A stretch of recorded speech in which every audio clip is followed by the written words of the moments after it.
my name is Tracy Gillette, and you're listening to Quiet Pathways. I'm a fellow introvert who is passionate about helping other introverted people succeed in life. The intent of this podcast is to help you understand introversion better and learn some tools to help you navigate better in our extroverted world. I'm a coach for introverts and highly sensitive people. I help my people deal with anxiety, work issues, and relationship issues, all with understanding their introverted, sensitive nature. Before I go any further, I want to mention a disclaimer that the content of this podcast is intended for general information purposes only and not a substitute for individual therapy. Not all of the advice may be right for you, so take what is helpful and leave the rest. And thanks so much for taking the time to listen. I'm so glad you're here. So for those of you that listen to me more on a regular basis, you know that I haven't been around for a while, maybe not since May, and I actually hadn't planned to take a break for this long, but I do think in terms of that, like that introversion place, that I felt like I didn't have anything left to share at that point. And you know, when we don't want to talk just to talk. That when we do speak up, we feel pulled to speak up because we feel like we have something to share. And I think, and also in that place of needing to recharge. So I really felt, I didn't actually know it at the time that I needed a break from podcasting, because it is something that I quite enjoy. But once I stopped doing it, that's when I realized I needed a break from it. But then now we are in mid-September, and I feel ready to go back at it. I think I've learned a bit over the last, I think I did it for about 10 months. So I'll experiment a bit more with kind of energy-wise what works for me, and might be showing up once every 2 weeks instead of once a week, because that as I get busier with different things in my business that I'm working on, that showing up once a week might be challenging, and to have it still be good content. So so I'm really glad that you have joined me today. So what I'm going to talk about today is mindset. And for those, and I do think that's a bit of a buzzword right now, but I do think it's still a really important issue to look at. And for anyone that's not familiar with what that is, it's basically how you think about yourself and how you think about others.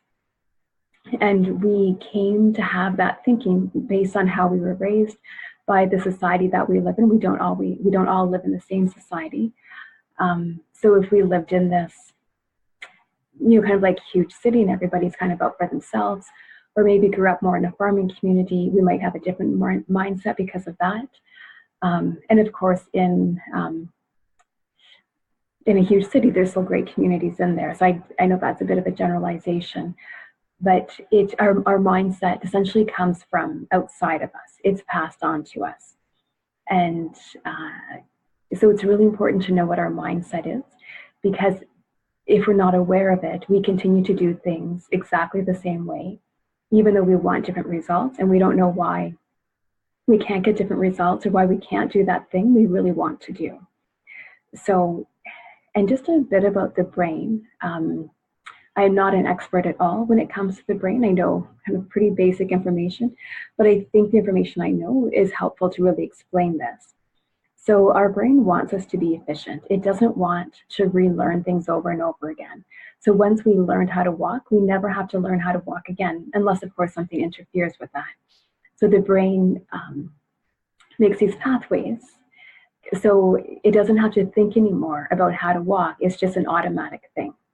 And then that goes with our thinking as well, that when somebody invites us to a party, we don't think about, I wonder if I should be excited, nervous, worried.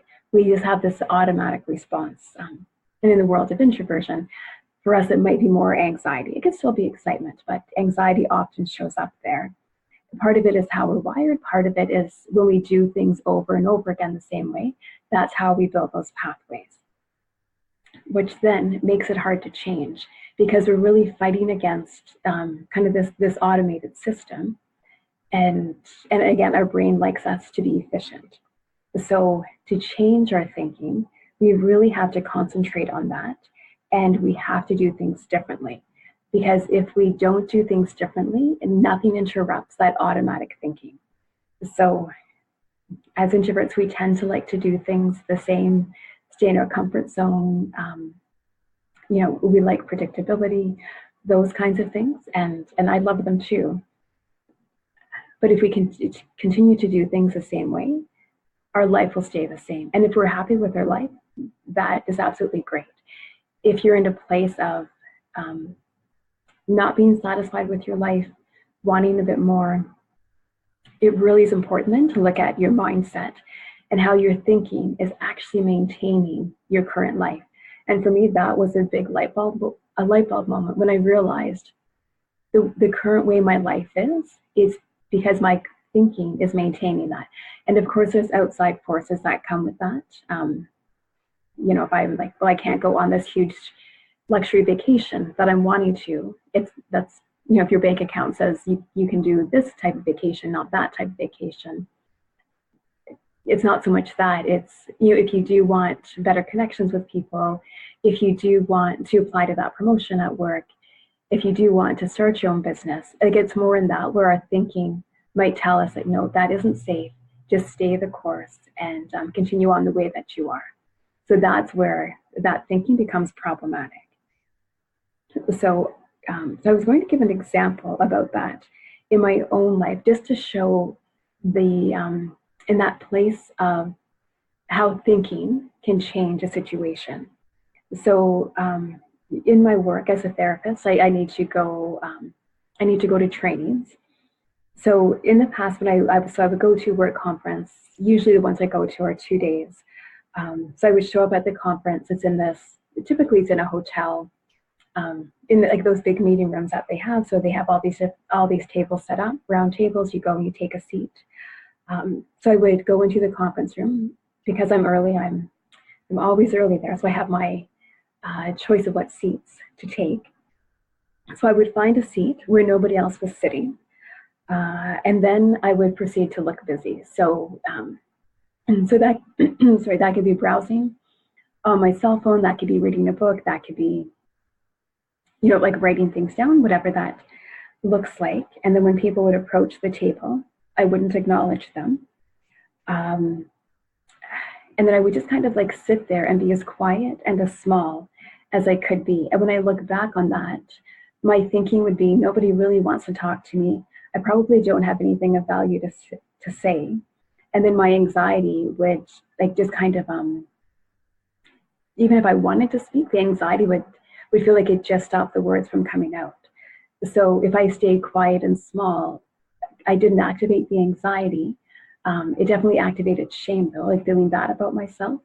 So there wasn't really a win in this situation, but my thinking told me that nobody really wanted to talk to me anyways.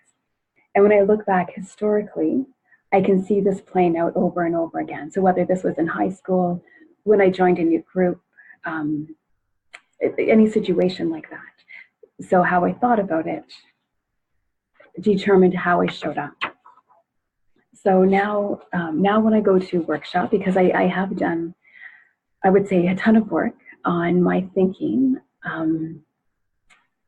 So again, I walk into the conference. I'm not as early as I used to be. My anxiety's calmed down a little bit around being late. So I choose the table that I want to sit at. So if I want to be closer to the presenter, if it's somebody that I've been looking forward to seeing, really like how they might speak about that topic, I might want to be a bit closer. Or if it's a really huge room, I might want to be closer to the back. So then I don't feel all suffocated, I suppose, in how, like, just like that crowd of people. So I decide where I want to sit. So when people do sit down, when they join my table, or if somebody actually is already sitting there, that I do make eye contact and I smile at them. And then if I feel pulled to share something, I do. And otherwise, if there's nothing that I want to share, that I'm comfortable in my quietness. So that has all to do with how my mind shift has shifted, where I know I do have valuable things to share with people. I know that people do like to talk to me. And of course, there's people that don't have interest in me, and people that I don't have interest in either. And that doesn't knock me down the way it used to.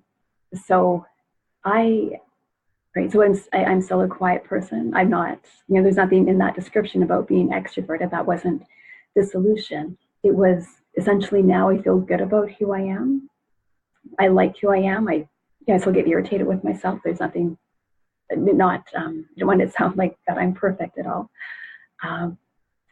But because of how I think about myself and how I feel about myself, I now show up differently in my world. And that's huge, right? Like when we like ourselves, how we show up in our world is completely different. And that's why I thought it was really important to talk about mindset today. Because as I continue on with the podcast, this is something that I'm going to pull in more and more. And, we'll look for guests to come in that can speak more to it than I can. And it's always good to hear different people speak about the same topic, because we'll pick up different things from that. And so I just wanted to talk about mindset. The other thing that I do want to point out, though, that there's a time to work on mindset, and there's a time when it's actually not time to do that. So when I think about where I might have been kind of 10, 15 years ago, I couldn't work on mindset issues. I needed to process the pain of feeling invisible, the pain of thinking nobody liked me, the pain of those relationships where they only wanted you. You could only be in that relationship if you did things for them. So I really had to process all of those, and that's where therapy was so beneficial to me.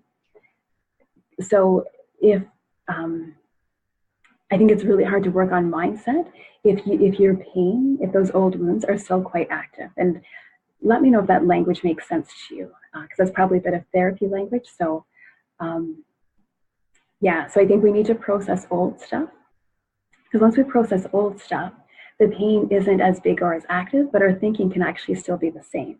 So I think that's when that mindset piece is in the next step to do. So if anybody is like, I've done therapy, I've done that work, and I actually, I feel better, but I'm still not where I want to be. Likely mindset in that place of coaching is something to look into. I can't give you advice over the podcast for that, but just something to consider there. And so just the last thing I wanted to add with this, that I am working on an online course, and I think the title will be Building Better Relationships, Introvert Style. And there definitely will be a piece in there about mindset, because again, how we think about ourselves determines how we're going to show up in relationships. And as introverts, we feel invisible and nobody likes us and nobody wants to be around us, our relationships aren't going to be very good. So so I'm building a course around that. If you do want to be notified when that's available, you're welcome to head over to quietpathways.com and subscribe to my email list. And that's the best way for me to let people know about different things like that I'm doing. And so if that's of interest to you, again, the course will be called Building Better Relationships, Introvert Style. The one piece in there will be looking at mindset issues. And you head over to quietpathways.com to subscribe. You'll be notified about that. So thank you so much, and I'll talk to you in a few weeks.